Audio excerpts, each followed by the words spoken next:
You know you're not alone in this, right? The memory ambushes? The whole thing. The going back feeling. It's everywhere right now. Like measurably, documentably, everywhere. I know, I've seen the thing online. The whole 2026 is the new 2016 thing. Everybody posting old photos, old songs, acting like a decade ago was some kind of golden age. 37 million Instagram posts of it. Over 1 million on TikTok. In a few months. That's a lot of people sprinting toward the past simultaneously. And the interesting question isn't that cute? It's why? Why now? Why this hard?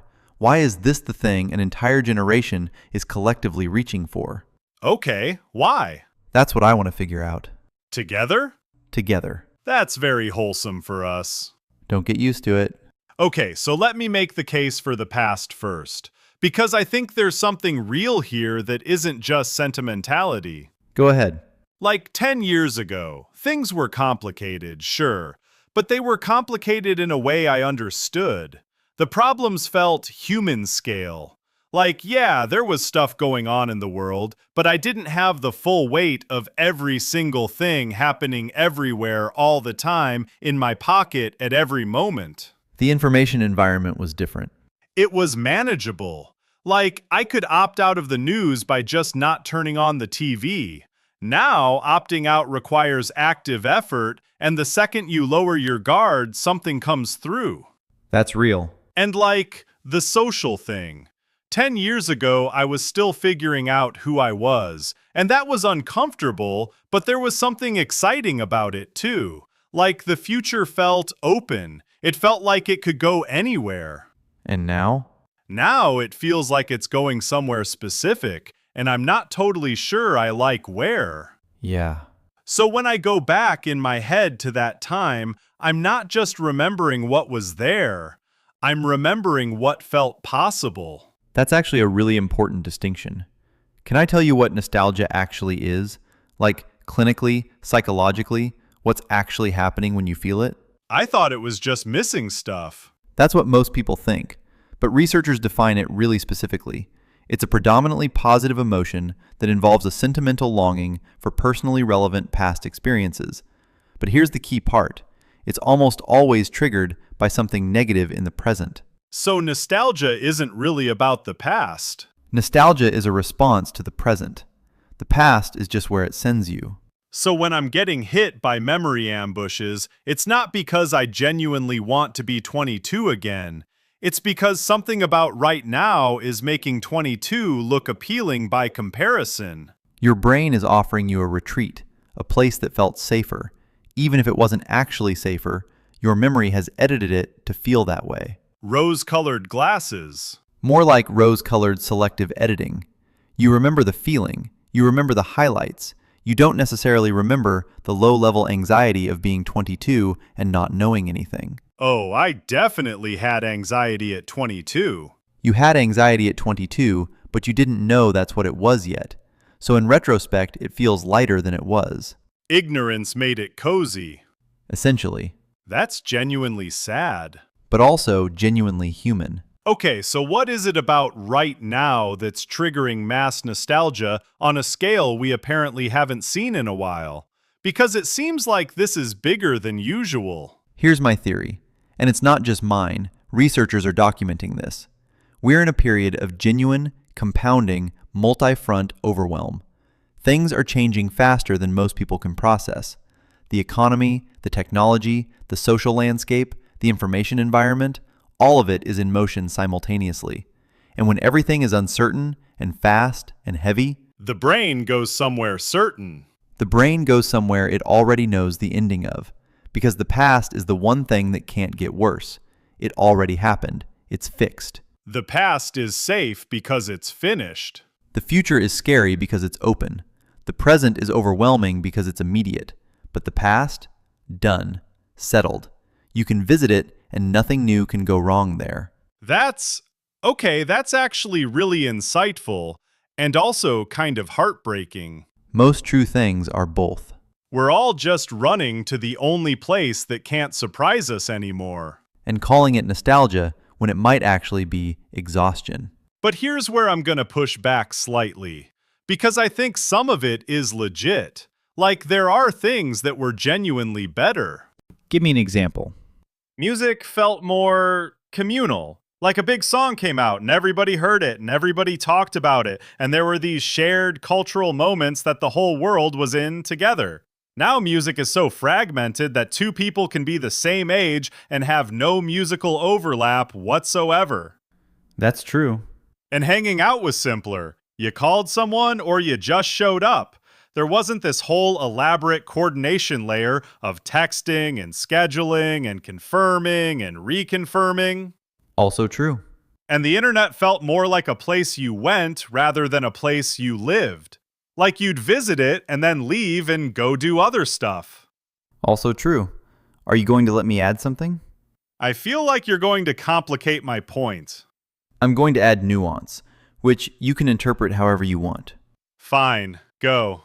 All of those things you described are real, and there were things about that time that you've edited out. Opportunities that didn't exist yet, access you didn't have, things that were genuinely worse that you're not accounting for.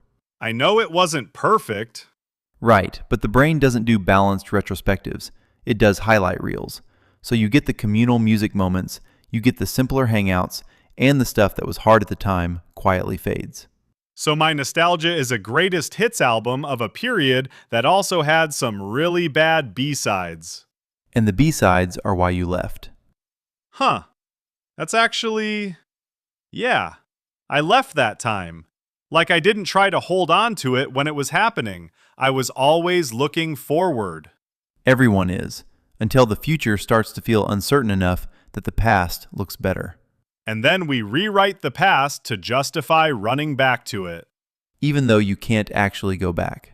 The one limitation of nostalgia that really ruins the whole thing. You know what I think nostalgia is actually useful for, though? Not the wallowing version, but when you use it right. What's the right use? Information. Like if you're feeling genuinely, persistently nostalgic for a specific period or a specific feeling, that's data. It's telling you something that was present then that might be missing now. Like, what specifically? What do you actually miss about that time? Not the aesthetic, not the specific year, the feeling. I think I miss feeling like things were possible. Like I hadn't made the choices yet that narrowed the range. Everything felt open. So what you miss isn't the past. You miss possibility. Yeah, that's it exactly. And can you create moments of possibility now? Like, start something I haven't started? Try something I haven't tried? The feeling wasn't tied to the year. It was tied to being at an open moment. You can create open moments. They don't feel as open, though, because now I know more about how things can go wrong. That's the trade.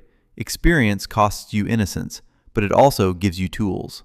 I'd trade some tools for a little more innocence if I'm being honest. Most people would. But that's not how it works. That's not how it works. What about the people posting all the old photos? Like, the 37 million of them. What are they actually doing? Community mostly. When you post an old photo and people respond with, OMG same, and I miss this so much, you're not just sharing a memory. You're establishing that you're not alone in feeling displaced by the present. You're finding your people in the past because finding them in the present feels harder. Collective retreat. Collective retreat. Everyone heading to the same safe house at the same time without having talked about it first. There's something really beautiful about that in a kind of broken way. That's a good description of a lot of things right now. Beautiful in a broken way. Yeah. I posted one of those photos last week. I know. I liked it. You never like my posts. That one got me. Which year was it? You were like 19 or 20, standing outside somewhere, laughing at something just off camera. You looked like you didn't know anyone was watching. I genuinely didn't know anyone was watching. My friend just snapped it. That's probably why it hit. You can tell when someone's not performing for the camera. There's a quality to it that's different. Unguarded. Unguarded. And that's rare now. Because now we always know the camera is there. Now we're always performing a little. even in real life, and people can sense it, and they miss the version that wasn't. The unguarded version. Yeah. So what do we do with all of this? Like, practically. I think the most useful thing is to stop asking, why can't it be like it was? And start asking, what specifically do I miss? And then try to build more of that into now. Not reconstruct the past, just find the feeling. Find the feeling in the present. The communal music thing, you can still build that. Find your people, build the shared references, make the inside jokes. The showing up without scheduling thing, you can still do that. Call someone and say, I'm outside, can I come up? Nobody does that anymore. Which is exactly why it would feel like something. It would feel like 2012. It would feel like being unguarded. I might do that. You should. Just show up somewhere. Just show up. People will think I've lost it. People will love it. You think? The thing people are nostalgic for? It's just someone showing up, actually, physically, without a confirmed schedule. That's it. That's the whole thing. That simple. That simple. And that hard. I'm gonna go show up somewhere after this. Good. Don't tell me it's a good idea. I'll lose my nerve. It's a terrible idea. You'll definitely make it weird. Perfect.